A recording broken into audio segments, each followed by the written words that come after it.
shine your light on me. Welcome to Las Vegas Tonight. Join award-winning host Dale Davidson as he interviews the most remarkable people you'll find in the entertainment capital of the world. You'll meet entertainers, sports figures, newsmakers, community and business leaders, and people just like you with stories that'll touch your heart. Now, here's Dale Davidson. Welcome to Las Vegas Tonight. I'm your host, Dale Davidson. Thank you so much for tuning in. Each and every episode of this program, we try to bring you fascinating guests, often from Las Vegas. Well, we've outdone ourselves on both counts. Dave Sussman is with us today, the famous, the wonderful, the fascinating Dave Sussman. Thanks for joining us. Thank you, Dale. Appreciate you having me. Live up to that, pal. I'm really glad to have you. Yeah, thank you. You got a great show going on, and was Whiskey Politics is what it was called. Yep. And that reminds me of Ronald Reagan and Tip O'Neill. Yes. Right? Yes. And they would get together after calling each other names all day long. Yep. They'd get together at night, sip a little whiskey, bourbon and branch water, and make the country run. That's why we named the show that. Is that right? Yeah. It came around in the election of 2016, and it was so divisive, and we think of our politics right now as divisive. It's been going on. We've always been divided. Oh, yeah, sure. And if I want to sit down with a friend who is a progressive or a Democrat or whatever they want to call themselves anymore, we need to sit down and not that you have to drink to get along with somebody, but it was the whole idea where you just sit down, little sipping bourbon or and just have a discussion. Yeah. And we're not doing that anymore. I know. We're yelling and screaming, and it's so just negative. It's cancerous. Yeah, and I've been involved in politics. I don't do it anymore, but professional, media consultant type politics. For years and years, worked on 16 campaigns. And we always, the operatives always got along. We just had different talent, that we were promoting at the time, as we used to call them talent. Go get the talent, tell them to shut up, or whatever it was. And actually, the candidates seemed to get along. Yeah. But we hate each other's guts now. Yeah. What's that about? Well, here's the thing, and this is a little bit of inside knowledge for your viewers. When you speak to the candidates and you speak to the politicians, actually in D.C., a lot of what they do is for the camera. It's for their base. Yeah. So I met Senator Klobuchar from Minnesota, okay? Right, yeah. And this was, she was on the dais for the Kavanaugh hearings.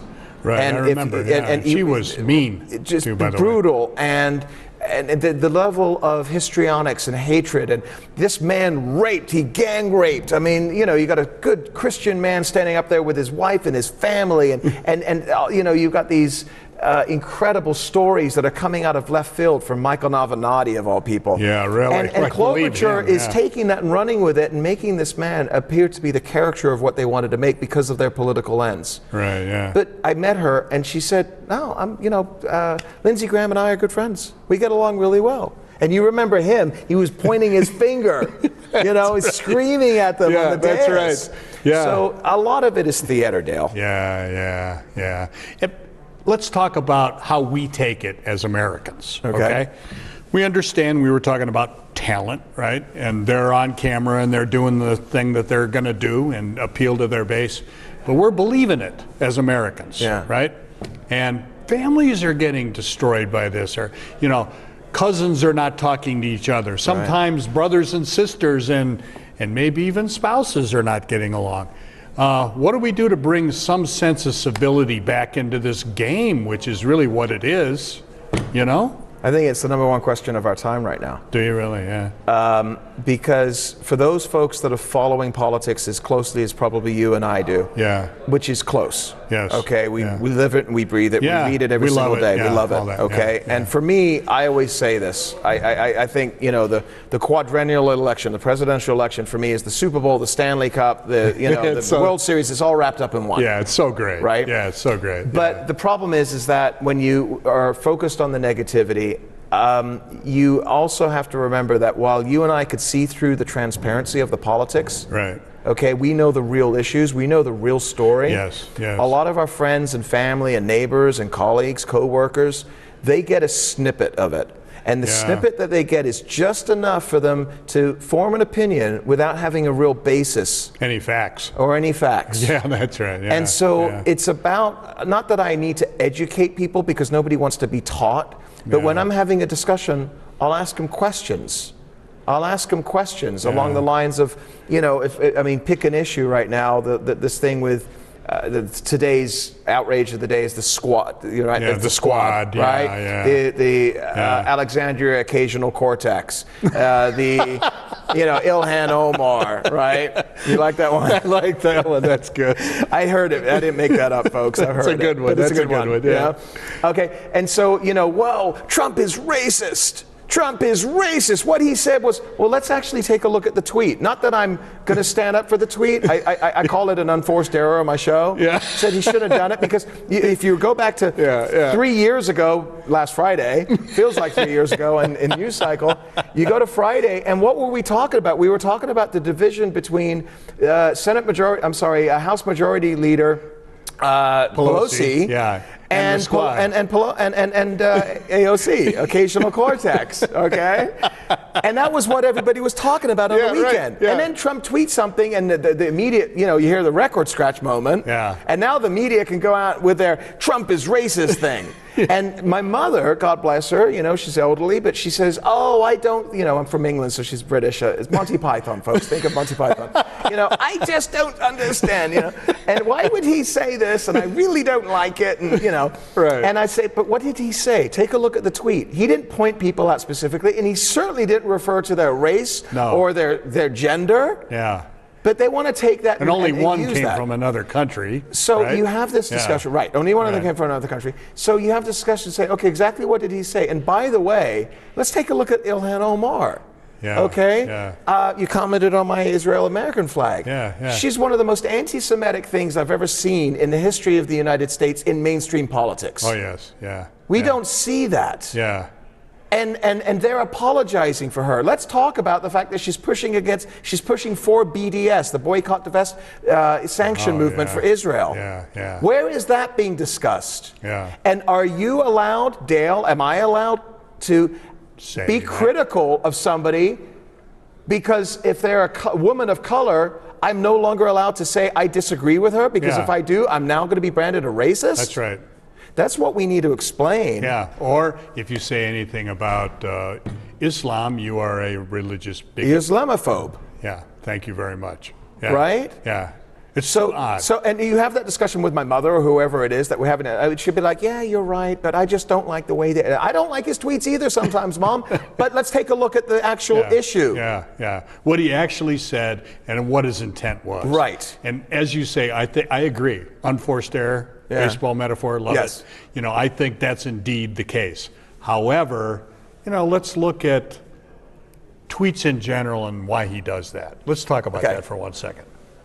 I think this guy is one of the masters of misdirection. Yeah. This is just my attitude on this. This is like, you think you think any kind of magician is really good at this, but he is like, okay, here's what I'm going to tell you now, and it's really going to bother you, but over here, what I'm going to do is I'm going to talk. And I'm not, is it the fact that he is that narcissistic? That's why he does it? Or do you think he's doing this? Listen, I think that's one of the great unknowns right now for us. Is he Svengali? Okay. Is he a troll on the internet? Is he just so narcissistic he doesn't realize and he's like a blind squirrel finding his nut? That it actually turns out beneficial to him, even though he said something that you and I would both agree, I wouldn't have done that, okay? I don't think I would have said that out loud. No, not every thought is a diamond, President Trump, and I love you. I love your policies, but Ixnay on the 3 a.m. tweet-a-a's, okay? I don't know, Dale. Listen, I think there's a lot more of us that will say openly, and I'll be upfront, okay? I was very critical in the 2016 campaign. Were you? I was a Rubio Fiorina guy. In my mind, I thought Trump wasn't going to, as soon as he said the thing about John McCain, I wouldn't have gotten caught or something, right? Whatever it was he said. I like people that weren't. Right. As soon as he said that, I was like, it's done. That was fun. Thanks for the memories. Let's get focused on. It's probably going to end up being Jeb. Yeah. But I was wrong. Yeah. I was totally wrong. recovered from that and everything else that he said. Yeah. And so I voted for him like so many conservatives did because he wasn't her. Yeah. Okay, and it has nothing to do with her gender, folks. All right, nothing to do with her gender. You bigot. No, but no. If Condoleezza Rice was on there, or Haley, what's her name? It will come to me in a few seconds. I would vote for both of them. Okay, it's nothing to do with their plumbing. Yeah, all right. yeah, so when I say it wasn't her, but it wasn't her. Could you imagine Hillary today? Could you imagine the Supreme Court, the judicial appointments, having an AOC and the rest of them, and being able to just carte blanche do what they want? Yeah. Holy cow. Oh, yeah. So I take a look at the judicial. I take a look at the Supreme Court. Yes. Okay? Yeah. I take a look at not just today, but for 30 years, what that means to this country. Oh, yeah. Okay, that was crucial. And a lot of people will say he was, he's God-given. He was a miracle because we needed it at the time. Yeah. Right? And there's a part of me that believes that, because when he does his speeches at what was the most recent one? The D-Day anniversary. Oh, yes. Okay, in Normandy.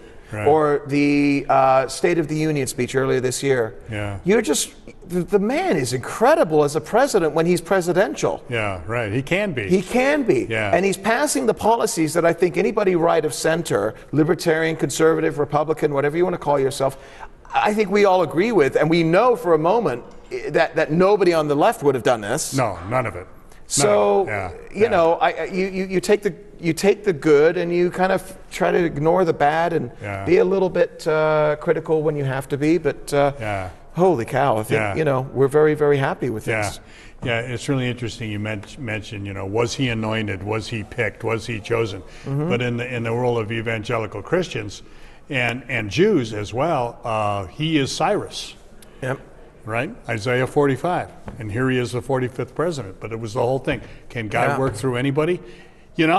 Let's say that's the case, because he's certainly anybody. And he's making that happen.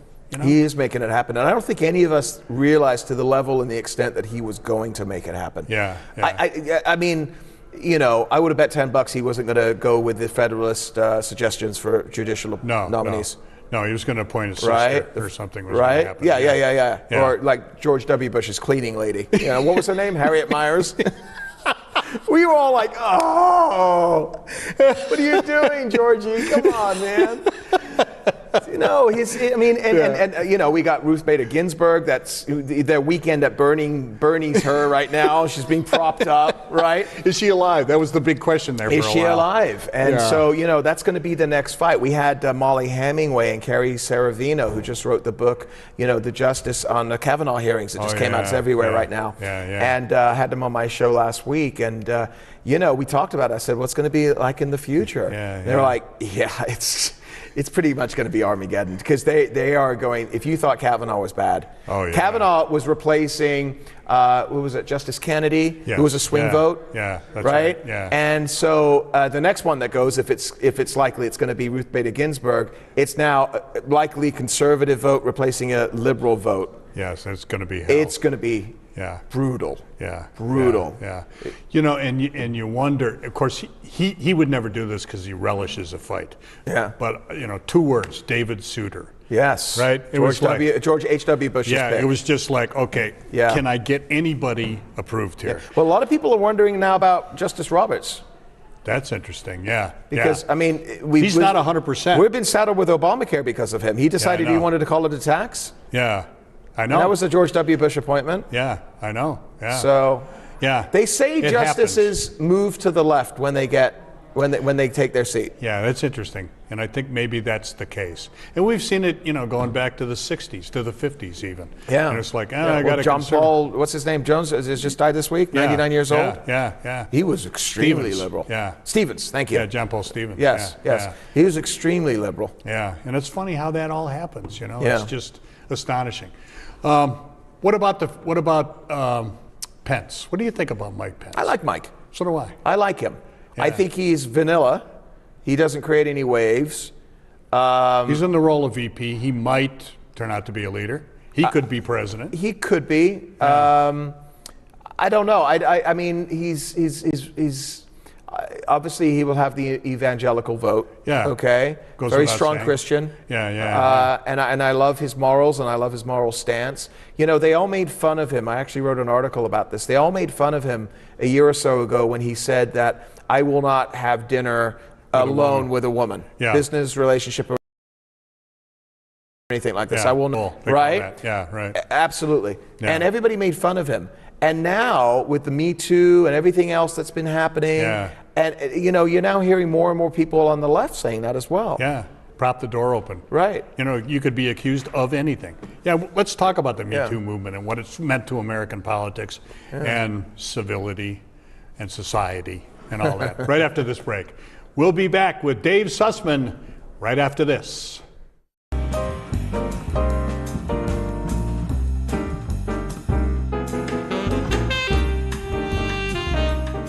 Dale Davidson and the team at Las Vegas Tonight firmly believe that the only solution to today's serious problems is the saving knowledge of Jesus Christ.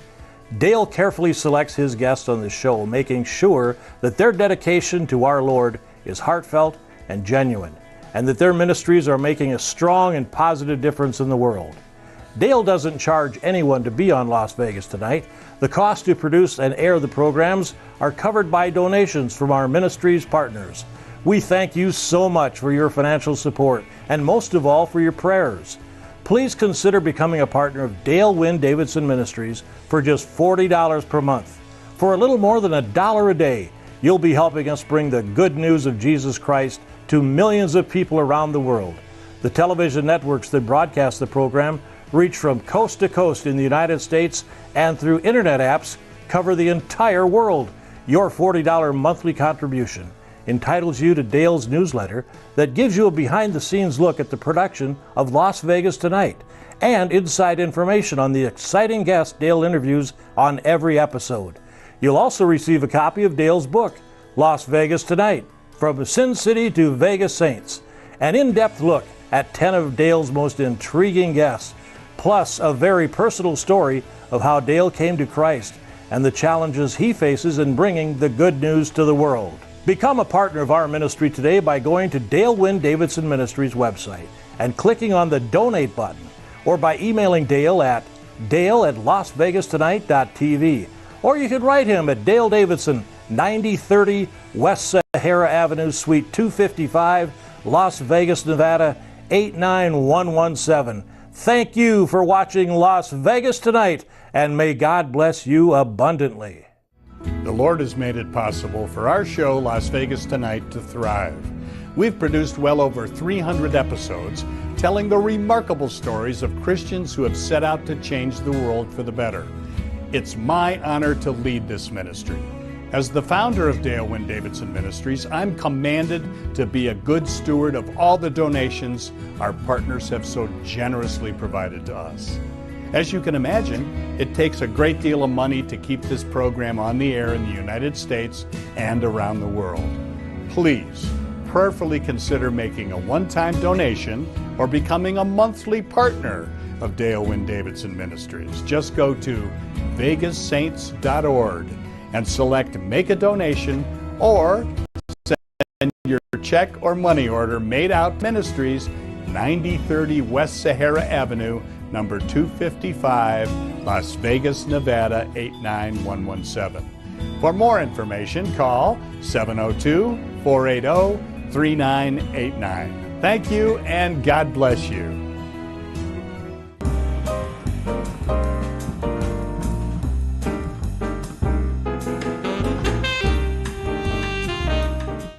Welcome back to Las Vegas Tonight. Fascinating conversation with a fascinating guy, Dave Sussman, who has his own show, which is now called The Dave Sussman Show. And you can still find it at Whiskey Politics. Oh, you can? Okay. Just look up it everywhere. It's all over the place. America's Voice News and Ricochet.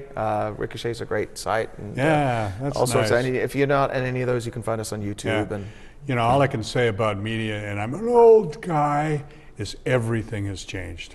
You know, and you are now one of 500 choices. Yep. and there used to be 4, and there was Walter Cronkite, but that's why. Right. There was only 3 or 4, stations in the market, and Right. God, we have to be really good now. Yeah.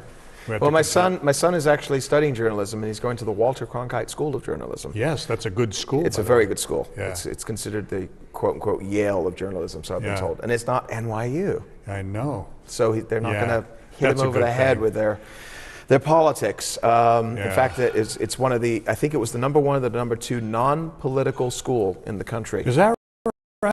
I didn't know that. Yeah. Yeah, that's So- interesting. Going way back to the dark ages, I knew I wanted to be in television. I knew I wanted to be in journalism.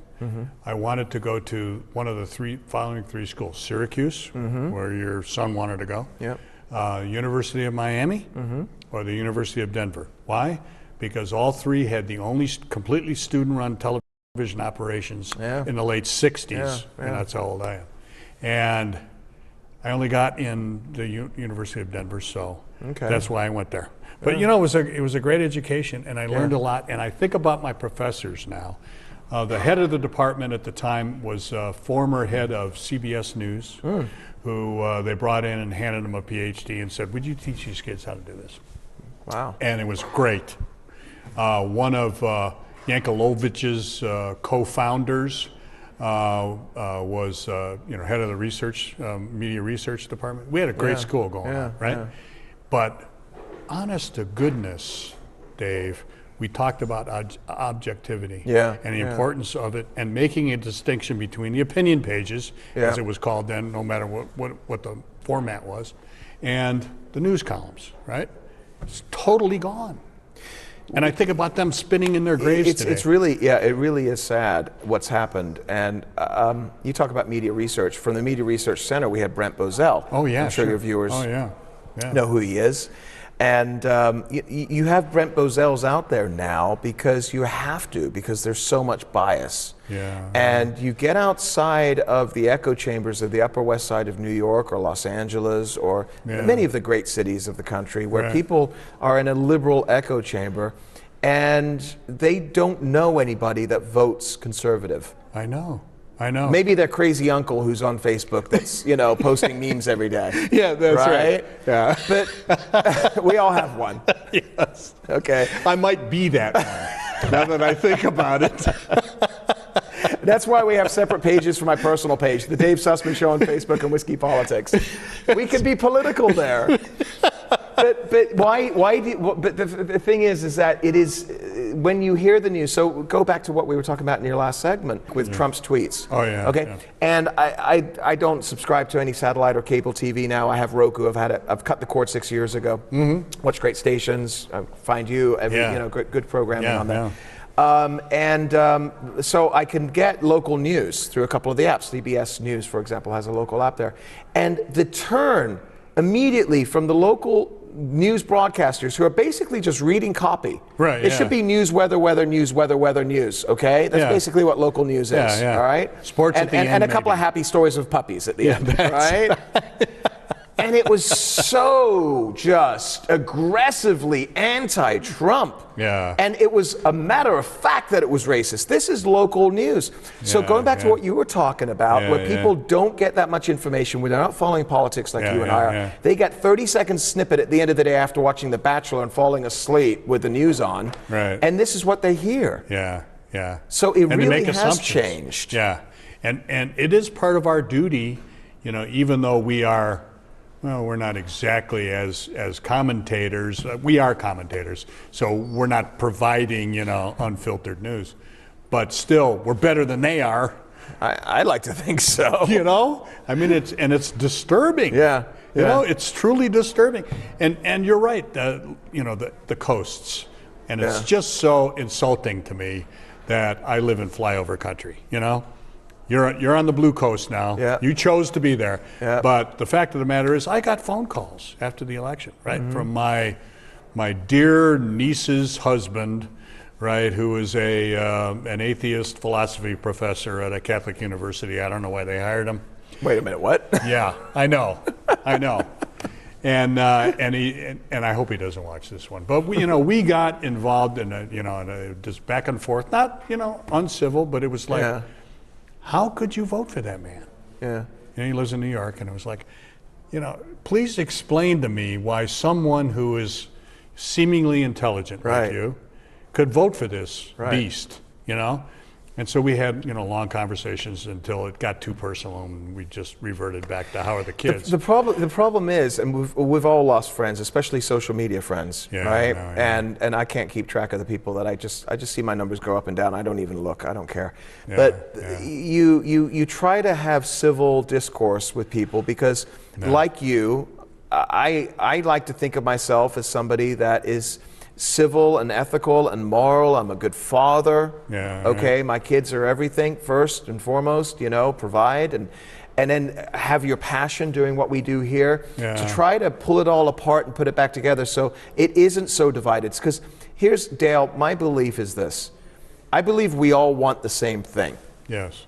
We don't want polluted air. Right, sure. Okay? We want safe streets. We want a defense and a military that's going to be ready to go to war. God forbid you have a crazy, situation. We want good schools. We want to be comfortable, but it's the means to the ends. Right. Yeah. So what actually affects that? Right. So the divide comes to between. This is really kind of what it is. Do you believe in a centralized government where you have elected and unelected people that are going to make decisions for you and how to run your life? Where if you're on the left coast, that you've got some bureaucrat 3,000 miles away deciding on exactly what prescription drugs you should have as part of their health care law. Yeah. Okay. And you go down that, right? Yeah. Or do you believe in the free market? Do you believe in capitalism? Do you believe in free enterprise? Do you believe in competition? Which I'm an economics guy, economics guy, and so this is the divide. Right. I want local control over my schools. Right. Sure. Okay. I want local control over my city. The blue city governance around this country, where you've got homelessness and drugs and people defecating in the streets. And every single one of those cities are Democrat run for the last 80 years or less or more. Right? Yeah, and so it's a centralized government. And their answer is, well, we need more money. We need more bureaucrats. And that's where but it's not that we want the same things, different things. We want the same things. Where does opportunity lie? That's part of it. And when you're thinking about your kids and what opportunities they're going to have in the future, where truly does it lie within the capitalistic system? Of course. Yes. A planned economy, that worked really well in Russia. It's working great in Venezuela. Yep. And yet kids are saying, everywhere else. Socialism, we want free education. Well, yeah, free would be nice. I wish I didn't have to write the checks that I wrote, and you're about to write them. But hey, we live in a constitutional republic, and hopefully something good's going to come of this. Is our economy and equity and everything, is it perfect? No. Never will be. It will never will be, because you have the human quotient.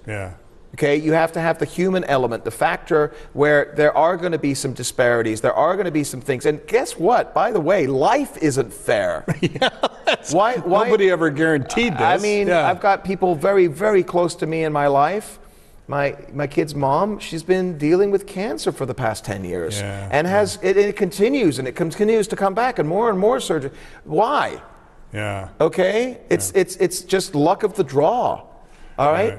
So, if you go around to bemoan everything that happens in your life because of, bad luck, or you deal with it and you have to fight and you get it back up again, or are you going to find blame? Are you going to try and blame somebody else? And a lot of what you're talking about, the idea of socialism for the kids, is that, well, I'm a victim because they've been handed down this victim identity politics, victimology. It's terrible. So the reason that I didn't get into Syracuse, I got into Denver, but I didn't get to Syracuse, is because I'm African American, or because I'm poor, or because of this, or because of that, or well, maybe it's because you didn't get the grades. You didn't get the grades. That's right. Right? Which is the case in my case. Whatever it may be. Okay. So we're not teaching our kids. When I say we, I think as parents we try to, but I'm saying as a society and our culture, we're not teaching our kids to take ownership of their own lives. And you know what? The one person I respect more than anybody else in the world is the one that gets back up. Yes. Yes. And if we teach our kids that, because you're going to be knocked down, kiddo. Oh, yeah. You're going to be knocked down a few times. Some of them are going to be really, really hard to get back from. Yeah. It may take you a decade. Easily, yeah. We've all been there. Yes. You've gone through divorce, you've gone through health, you've gone through this, you've gone through that. Yeah. It hurts. Yeah, it's called life. Yeah. Well, the socialists they want to take that element out of it. Yeah. And it's impossible to do. Yeah. You can't, smooth off all the rough edges, period. Right. It's not happening. There are bright spots. I interviewed a young man yesterday. It's very encouraging to me. His parents were from Haiti. He grew up in the poorest county in Florida, right? Okay. Okeechobee? It might have been. Yeah, it might have been, yeah. His father and mother were both agricultural workers, They went out and worked in the fields. His parents said to him day in and day out as they came back long after dark, exhausted, this is the land of opportunity. Mm-hmm. It is not the land of outcomes. Yes. Okay? You're going to get a wonderful opportunity. I just know it. Right. Right? Make the most of it. Yeah. Okay? Maybe it's because he went through that experience. Probably undoubtedly is. Mm-hmm. Maybe it's because he was an immigrant, right? Mm-hmm. But he's not a snowflake, right? Right. Went to college, went to UNLV, played football, and now he is a community organizer for freedom, the Libertarian Party, whatever he is, preaching this to other kids, right? So I was very encouraged to see it. Obviously, there are bright spots, but we have coddled these kids unbelievably, and it's really our fault in the sense that we didn't want them to have a tough time if we could possibly help it. But like you said, they're gonna, right? They're gonna have a hard time. Our job as parents is to prepare them to handle the tough times. Yes. To help them build themselves a backbone, not this beta male soy milk pajama wearing, let's talk hot chocolate with insurance for Medicare, or what is it called, Obamacare. This is the last 8 years that we've dealt with in this country before Donald Trump came back, who is an alpha male. Yeah. But listen, you gotta understand, Constitution, 1776. Right. Okay, there was no guarantee of anything in that document. No. It said that you had the right to the opportunity. Right. Okay, you want to achieve. You have to. You're given the right to take it. You've got to make that effort. Right. That's right. That's right. And you can become a zillionaire. Yes. If you work hard enough and you're smart enough and you get some good breaks. Yeah. Right. And good breaks and lucky breaks happens to a lot of great people. Yeah. A lot of bad breaks happens to people as well. Sure. Again, you can't take that out. You can't legislate that out of the equation. No. It's impossible. No. It really is impossible. Yeah. We're going to take another brief break. When we come back, Dave Sussman is going to solve all the problems of America. He promised me he would do that. I got the secret. We'll be back right after these messages. That's about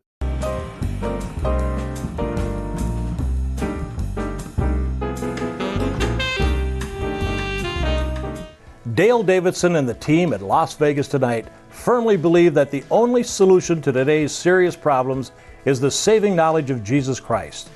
Dale carefully selects his guests on the show, making sure that their dedication to our Lord is heartfelt and genuine, and that their ministries are making a strong and positive difference in the world.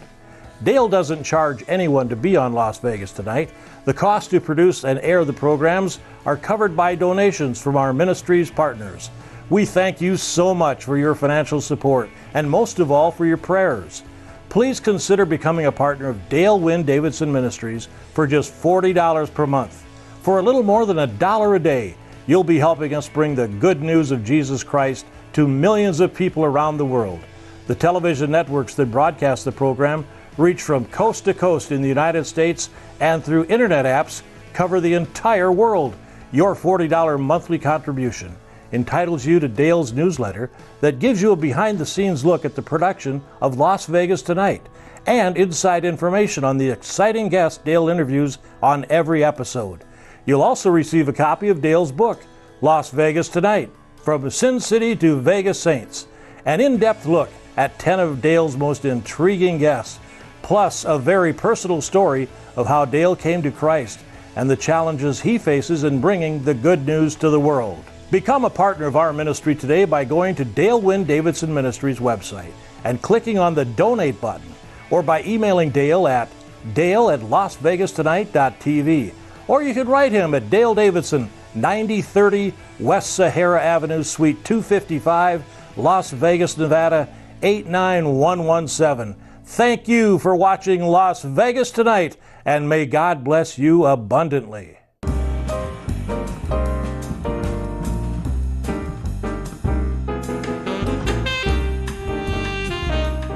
Welcome back to Las Vegas Tonight.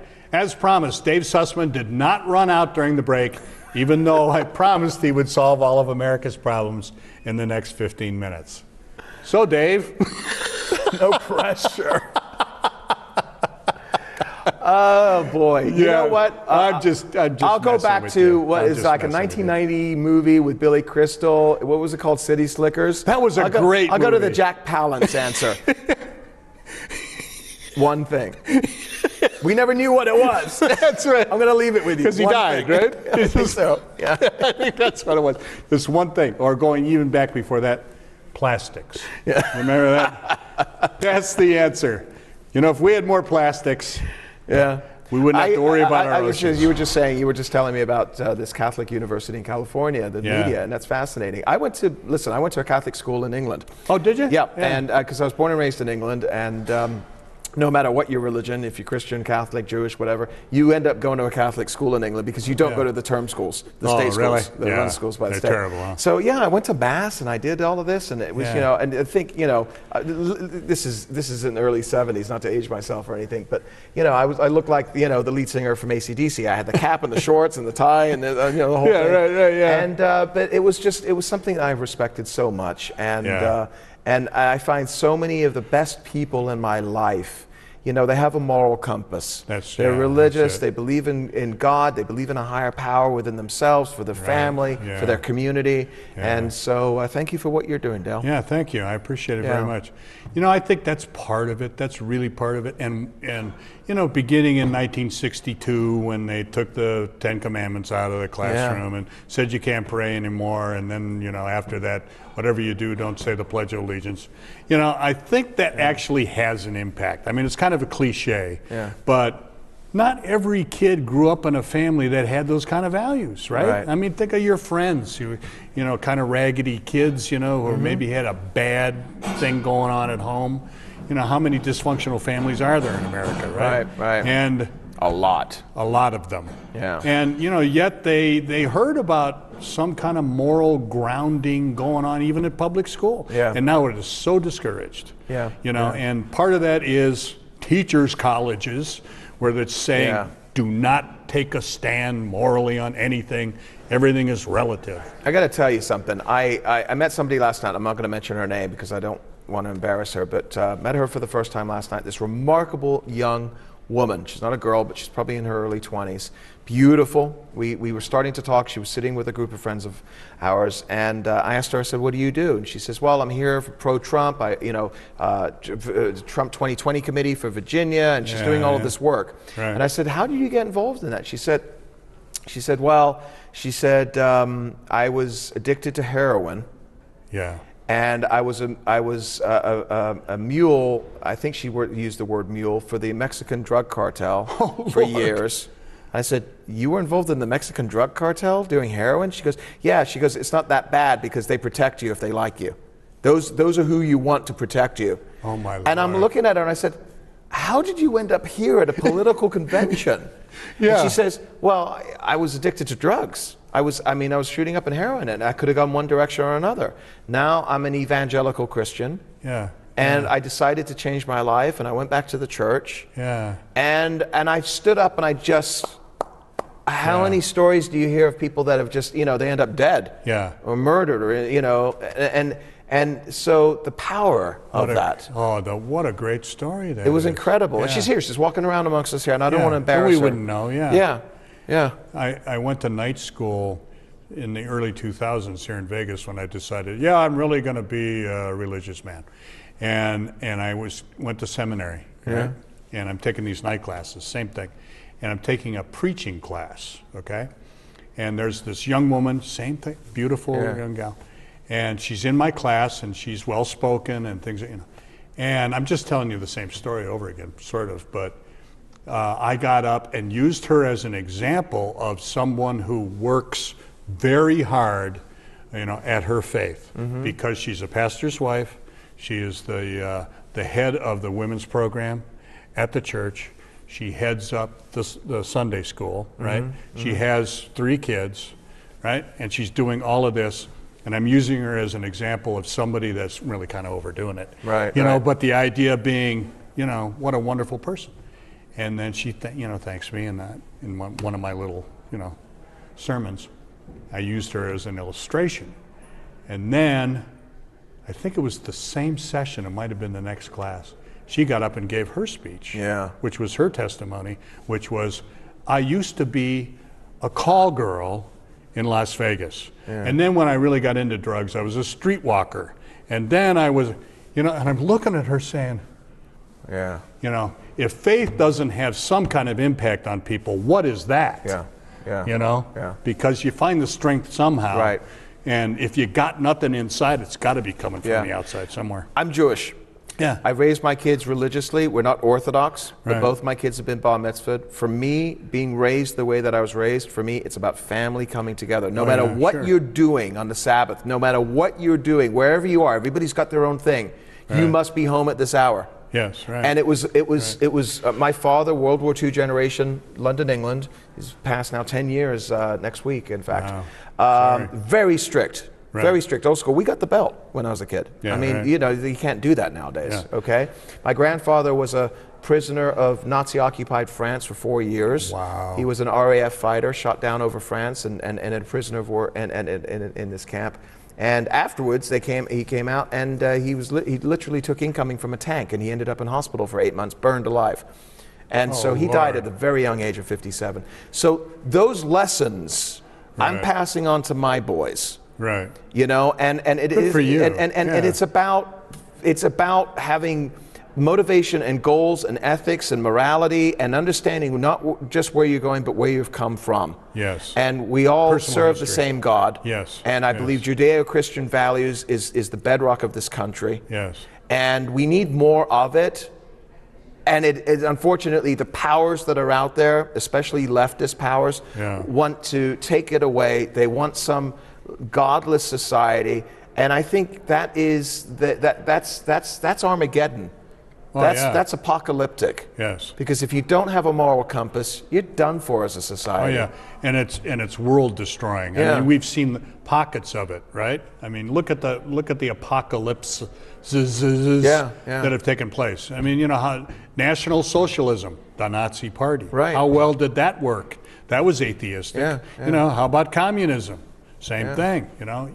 You find it everywhere, and every time you find it, where the left wins, people die. I mean, let's call it what it is. It's really sad, and it's frustrating. And I'm frustrated, and I'll just share this with you because I know that a lot of your viewers are very religious. I'm frustrated as a Jew. And I'll tell you why. I'm a conservative Jew. Okay? There's not a lot of us. I know. It's 20, 30%. I know. And, I don't get it. And I'm a huge advocate of Israel. Been many times. I know Christians. It's really important. It's the Holy Land for Christians and Jews. Okay. And there's more Christians that support Israel than there are Jews. And I'm not talking about in every way, by the way. In every way. Okay. And it's one of my biggest frustrations. And this is something that I have guests on all the time that talks about this. Rabbi Shmuley, I don't know if you know who he is. I knew, Okay, Sammy. Rabbi, right? Wonderful. He's my buddy. He's my buddy. He was on my show last month. Oh, he's a great guy. We talked about it, and he said something. I don't know if you heard of this. It floored me. He said, God is dead in Europe. I've heard this. Rabbi? What do you mean God is dead? He says 6% of Europeans go to church on a regular basis. Wow. I didn't know it was that small. Not 60 or 16. 6. 6. Wow. Percent of Europeans go to church on a regular basis. God is dead in Europe. It's taken out of everything. And guess what's happening in the United States? The seeping primordial Marxist ooze of Europe is moving over the Atlantic Ocean into the United States, especially with the leftist socialist, and this is what we have to fight. Yeah, that's phenomenal. I've seen it, I've heard about it, I've met some, believe it or not, we have some American evangelists that are sort of starting all over in places like France and England. Starting over. Yeah. And that's where it came from. Right. There was a big controversy whether or not they want to rebuild Notre Dame as a cathedral. Should it be some kind of museum? That's right. Churches are tattoo parlors and bars. Right. I don't get it. I went to this is how I feel about Israel, and I had a great guest I got to pass on to you so you can have her on. But she puts all of the she calls it Jew hatred, not anti-Semitism. I mean, she is a Jew herself. Well, that's Ilhan Omar. Yeah, that's right. The whole thing is about this, and then she Tlaib. Not just the fact that it's a geopolitical, any of that. It's the fact that, let's face it, there are people in the world of other religions, and let's call a spade, Islamic terrorists who hate the Jews and want them wiped out, period, okay? And it's changed everything about Western civilization, which is really interesting because the balance of power has changed because of that. I met a guy at the National Religious Broadcasters meeting, an NRB meeting in Nashville. And I'm riding from the cheap hotel over to the expensive hotel, in the van, right? And this guy turns around and he says, I wish I'd known about you people 20 years ago. And I'm thinking, I don't hear you people much, with my face and where I come from. I said, what do you mean by you people? Evangelical Christians. I said, yeah? What about us? And he said, you are the biggest friends Israel has ever had. Right. And I wish I would have known about you 20 years ago. It's true. And it's just astonishing, it's true. But true. It is absolutely true. And look what this president's done for Israel. Oh my God. Did you see the scene of the 4th of July in Israel? No. What? American flags, they celebrated the 4th of July for the first time in Israel's history. They had parades with the flags. Yeah, you've got signs all over Israel now. You got Trump Square, the Golan Heights. And I was in Israel. It's now been about 3 or 4 years the last time I was there. Yeah. And when you go to Israel, don't just do the bucket tour. Do the whole country. Yeah. Okay, and you need to go up to the Golan Heights and we went up to the very, very tip of the corner of Lebanon and Syria. So we were standing on this hillside, and this man who's running a kibbutz is a Zionist from Cleveland. He moved to Israel in the 1960s. He's an old guy. He's in his 70s. He's got the long beard, and he's running a kibbutz. And there's IDF forces that are walking around with their M16s and their Uzis. And I said, why do you have so many guys that are armed here? He says, I've killed 28 terrorists that have come over the fence. There literally is a fence from Lebanon, which is owned and run by Hezbollah. Okay? Wow. Lebanon was a beautiful country. Yeah, it was. 35, 40 years ago. Cedars of Lebanon. Beautiful. Now it is run by the Sunnis and the Shiites, depending upon which part of the country. So in the south, you've got Hezbollah, terrorist group. Right. And they run everything. Wow. And they send their fighters over into this kibbutz, which is on a hill, and then to the right, you've got Syria. So I'm standing there, I'm looking into Syria on my right, and I'm looking down into Hezbollah on my left, and here's a man, and he's a Zionist, and I said, what do you mean you've killed 28? He says, yeah. He says, I don't want war with anybody, but if they're going to attack me, I'll kill them dead. First. Yeah. They want to attack my family, they want to take my country, I'll kill them dead. And that's Israel in a microcosm. Yes. Israel doesn't want war. But you send missiles over from the Gaza Strip or the West Bank into Jerusalem, they'll kill you. Yeah. And the reason they do that is because they have to. Yeah. They know it's the only thing they have to. Yeah. Because it's a tiny. I met with a rabbi there. We went into the West Bank, And when I do the tours of Israel, I go to these places. Yeah. And so he was telling me, he says, think of Israel as a matchbox. Okay. And take that matchbox and put it on a football field with 100 yards at the 1 yard line. Right. And then go up to the top of the stadium and look down and see how small Israel is.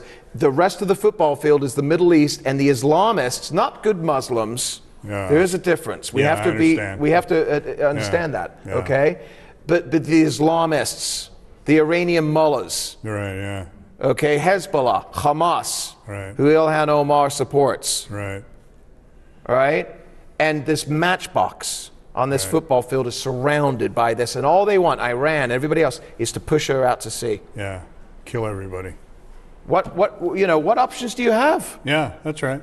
That's right. Yeah. And yet, let's go back to the point that you made that I wanted to come back to, which is, why are only 30% of the American Jews? It's my biggest frustration in the world. Why are they Democrats? So- I don't understand what these have done for them. It's got to be a historical thing. I think there's two reasons. Okay, number one, there's in the Talmud, the Torah. Okay, Right. there is a phrase called Tikkun Olam, Tikkunolam, Tikkun Olam. You can Kind of alone. Okay. Wikipedia it. All right. Basically, what it is that this is from the Torah, and that is that we are here to help the underdog. Okay. Okay, very noble. All right, we all want to help those that can't help themselves. Right. Okay, and so there's an American interpretation of this, American Jewish interpretation of this, that means that we have to help those that are down and out. And who has been branded, not that it is necessarily true, okay, Right. as helping the down and out, but Democrats. Right. The war on poverty, okay, the Great Society. Now we can discuss the successes or the failures of those programs, which I believe are Right. failures. Yeah, right, okay, the right. Great Society's ripped apart the black family in urban cities all across the country, and war on poverty, war on drugs, all of this. But it stems from that. It's the Democrats want to help the underdogs, and we grew up listening and hearing that the Republicans are the party of the rich. Country clubs. Right, country club Republicans. Yeah, right. So there's that perception. Right, yeah. Okay? And then there's the other perception that you talked about the Nazi Socialist Party. Right, yeah. Okay, the Nazis. And let's get back to America here. We know as right of center conservatives, libertarian, Republicans, we know the true history of slavery in this country. Right, yeah. Okay? Who pushed slavery in this country? It was the Democrats. Yeah, the Dixiecrats, right? Okay? Yeah. Who fought against the civil rights bills? Yeah. It was the Dems. Democrats. That's right. Yeah. And there's, well, they'll say, well, it switched. No, there was no switch. There was no switch. It never happened. Robert KKK Byrd, he was the Glenn Kliegel of the KKK. He served until, 10, 12 years ago before he passed away? There's statues all over Charleston, Virginia. So the Jews look at that and they say, well, Jewish Americans look at that and they say, well, they're the Nazis, okay? It's the Republicans that are racists, because that's what they've been told. Again, it's the 30-second sound bites at the end of your busy day. Yeah. It's the low information voters. Yeah. Okay? And so we have to educate people, and that's what you do. Yeah, that's what you I do. try to do. Yeah, you do. Have these long-form discussions so that hopefully you get a couple, 3 people that would be like, God, I didn't realize that. Yeah, I that's didn't right. know that. Yeah. And you do that again and again and again. Yeah. That's how you change our culture and our country. Yeah. And it's like, Martin Luther King, Republican. Yeah. Right? Did you see the... Well, yes Sort and no. of. There was, Yeah. but where is judge a man by the content of his character, And not the not the- color of his skin Where is today? that? Yeah, that's right. Where is that It's all today? about identity Squad. Where is that? Why isn't anybody in the media asking that? Yeah. That I can't. They're not on this team. I can't criticize a woman of color. Yeah. Wait a minute. I'm criticizing your policies and your ideas. Yeah. I don't care. And so it's branding, and the left are very, very good at branding. Yes, they are. own Hollywood. Oh, gosh. It's incredible. It's still a relatively 50-50 country when you think After about all it. of that. Yeah. When you think about when I was in college and all the radical weirdos that were for McGovern when I was around, Yeah. right? became college professors. Yeah. And they're just aging out now. Went into academia. Yeah, 40 years later, 50 years later. If they're not going to fight Frankfurt School, I'm sure you're familiar with. Yes. Right? So it's the long march through the institutions. Yeah. And now we're seeing the fruit of that. Yeah. Where a good friend of mine, and I've had her on my show, and I'm not sure if you're familiar with her, she just went on Huckabee's show on TBN. Dr. Karen Sigmund. I don't know her. Dr. Karen Sigmund, and folks, check her 25 years. The last 4 years, she was a teacher at a private Catholic school in Los Angeles called Lycée Français de Los Angeles. Okay. It's a French school. American Freedom Alliance. American Freedom Alliance has 2 times a year, speakers come. They have 200-300 people that pay to come and hear speakers. Victor Davis Hanson, people like that as well. Right, yeah. David Horowitz was just there. Brent Bozell, a whole bunch of people. Bill Whittle. And she was promoting the AFA. She never talks about her politics in school. Right. Ever. Right. Okay, now this is a school that allows teachers to wear resist t-shirts. Right, yeah. It's Los Angeles Academia. Right, yeah. The long march through the institutions. Right. Her organization, American Freedom Alliance, was labeled as a hate group by the SPLC, the Southern Poverty Law Center, which they'll brand us. Yeah, that's right. Just this discussion right here is hatred. Yeah, that's right. Okay? Yeah, we're on the list. Yeah. I hope anyway. She was let go. Wow. Not for an infraction at school, nothing she taught in school, but because of her opinions, and this is in writing, outside of school. Yeah. So they don't I hope even. She sued him. Did she? Well, sue him? she's been anyway. I forget, but she is. I don't know how far it's going to go, but the fact is that, and I wrote an article about it on Rick. A voice. None. Without being a voice, she wasn't even a voice. Because she wasn't talking about it. She was fired for being a conservative outside of school. Right. This is our academia today. Dale, what are we doing? Yeah, I know. It's crazy. It's crazy. The hour has raced by, my friend. Yes. And I'm really glad it's proud. By the way, one thing. Just one thing. Plastics, okay? Forget the oceans. The search for Curly's gold. Thank you, David. Thank you, Dale. I enjoyed it. It was what a a great guy. Dave Sussman. Look for him. He's everywhere. He's almost everywhere. Thank you so much for watching. God bless you, and walk with him. Las Vegas Tonight presents an extraordinary depiction of Las Vegas as a city of transformation. From Sin City to Vegas Saint. True stories of transformation. People whose lives were transformed, and people who are now transforming the world. You've been watching Las Vegas Tonight with Dale Davidson.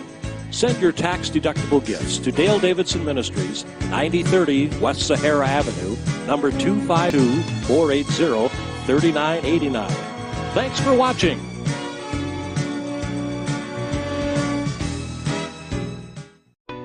This show is brought to you by Michelle Kubiak, 702-683-6576.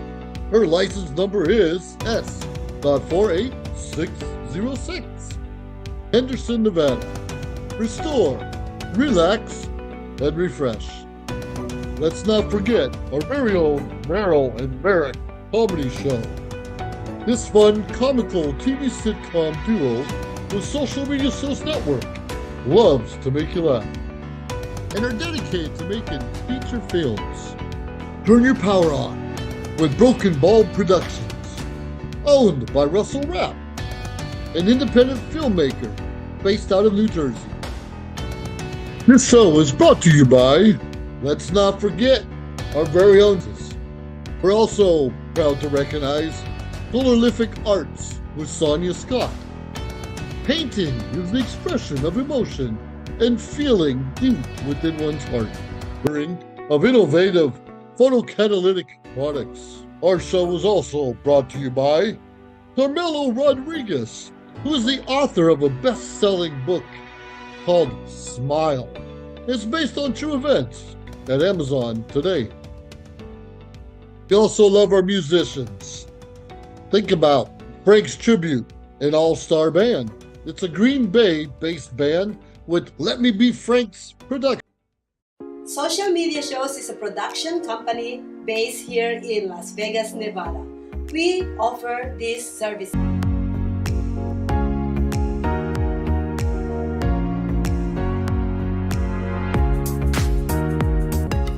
We've been streaming shows live in real time for over 4 years on major social media platforms and also on our website. We welcome you to have your own show on our TV network. Call us 651-955. Hello, everyone. This is Joseph Skoda with Social Media Shows.